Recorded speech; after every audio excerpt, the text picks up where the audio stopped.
매일 아침 하나님과 함께 누리는 하늘의 양식, 오늘 만나. 내가 다시 눈을 들어본즉 날아가는 두루마리가 있더라. 그가 내게 묻되 네가 무엇을 보느냐? 날아가는 두루마리를 보나이다. 그 길이가 20규빗이요 너비가 10규빗이니이다. 이는 온 땅 위에 내리는 저주라. 도둑질하는 자는 그 이쪽 글대로 끊어지고 맹세하는 자는 그 저쪽 글대로 끊어지리라. 만군의 여호와께서 이르시되 내가 이것을 보냈나니 도둑의 집에도 들어가며 내 이름을 가리켜 망령되이 맹세하는 자의 집에도 들어가서 그의 집에 머무르며 그 집을 나무와 돌과 아울러 사르리라 하셨느니라. 내게 말하던 천사가 나와서 내게 이르되 너는 눈을 들어 나오는 이것이 무엇인가 보라. 이것이 무엇이니이까? 나오는 이것이 에바이니라. 온 땅에서 그들의 모양이 이러하니라. 이 에바 가운데에는 한 여인이 앉았느니라. 그때 둥근 납 한 조각이 들리더라. 이는 악이라 하고 그 여인을 에바 속으로 던져넣고 납 조각을 에바 아귀 위에 던져 덮더라. 내가 또 눈을 들어본즉 두 여인이 나오는데 학의 날개 같은 날개가 있고 그 날개에 바람이 있더라. 그들이 그 에바를 천지 사이에 들었기로 내가 내게 말하는 천사에게 묻되 그들이 에바를 어디로 옮겨가나이까? 그들이 시날 땅으로 가서 그것을 위하여 집을 지으려 함이니라. 준공되면 그것이 제 처소에 머물게 되리라. 스가랴 4장에선 성전에 대한 낙담이 있었습니다. 그것을 위로하시는 하나님이시죠. 스룹바벨 앞에서 사는 평지가 됩니다. 가혹한 회방은 사라질 것이란 예언이었죠. 이스라엘은 힘을 얻을 수 있는 것입니다. 그리고 성전 건축이 사람의 힘으로 되는 것이 아닌 하나님의 영으로 된다고 선언하고 계시죠. 이어서 5장은 큰 산이 어떻게 평지가 될 것인지를 알려주는 것 같습니다.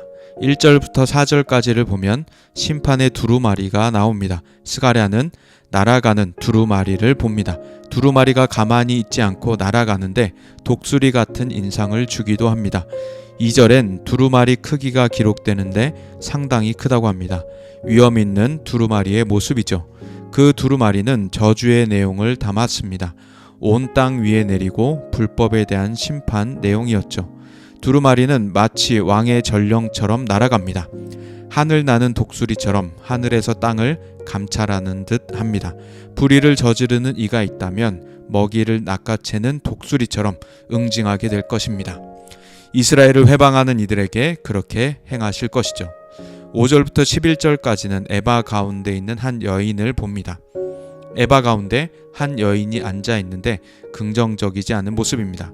어떤 해석가는 에바가 여인이 들어갈 만큼 크지 않다고 합니다. 그래서 여인이 들어가 있는 모습을 억제된 모습으로 해석하기도 합니다. 보기 좋지 못한 모습, 어색한 모습, 억지스러운 모습입니다.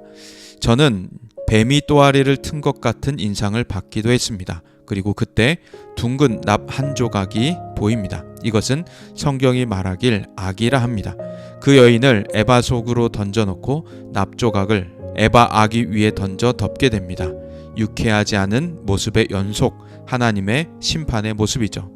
여인은 심판의 대상이었고 심판의 과정들 모습이 나타나고 있는 것입니다.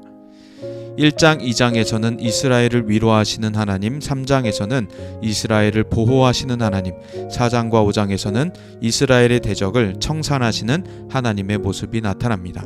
죄인을 정화하시고 대적자를 청산함으로 이스라엘에게 평안을 주시고 정결함을 회복하게 하십니다. 오늘 본문을 통해 우리 또한 위로받기를 원합니다. 우리 삶에 전쟁이 있으나 물러서지 않고 전진하기를 바랍니다. 뱀이 사람을 유혹해 범죄한 이후 전쟁은 끊임없었습니다. 예수님 다시 오시는 그날까지 물리적인 전쟁과 영적인 전쟁은 성도를 괴롭게 할 것입니다. 경제적으로 압박하고 육체적으로 고통을 겪게 하며 영적으로 유혹할 것입니다. 포기하고 싶은 순간도 올 것이고 예수 안 믿으면 잘 살 것 같은 유혹을 경험하기도 할 것입니다. 그러나 우리는 전쟁이 오더라도, 회방이 오더라도, 폭정이 오더라도 포기하지 않고 전진해야 합니다. 또한 스가랴서는 우리에게 말하기를 전쟁 가운데서도 하나님의 평안을 맛보라고 합니다. 우리 삶의 전쟁이 끊이지 않으나 평안을 맛보시기 바랍니다. 스가랴서에서 계속해서 하나님 말씀하시듯이 이스라엘을 보호하시는 하나님, 이스라엘에게 평안 주시는 하나님, 그리고 대적자를 청산하는 하나님을 말씀하고 있습니다. 우리 삶에도 있습니다. 한 주간 치열한 전쟁을 하고서 주일에 모일 때면 우리는 하나님의 평안을 누릴 수 있는 것입니다. 예배할 때, 성도들과 모여 교제할 때 전쟁 중인 서로를 격려하고 위로하시기 바랍니다. 하나님께서 우리 삶을 가로막는 큰 산을 평지가 되게 할 것을 소망하시기 바랍니다. 그 말씀 안에서 확신하는 날, 하나님의 자유와 평안을 누릴 수 있는 기쁜 날이 되시기를 소망합니다. 오늘은 주일 평안의 날입니다. 우리 삶에 전쟁이 있으나 물러서지 않고 전진하기를 다짐하는 하루 되시기 바랍니다. 우리 삶에 전쟁이 있으나 하나님 안에서 평안을 맛보는 귀한 시간, 주일 될 수 있기를 간절히 소망합니다.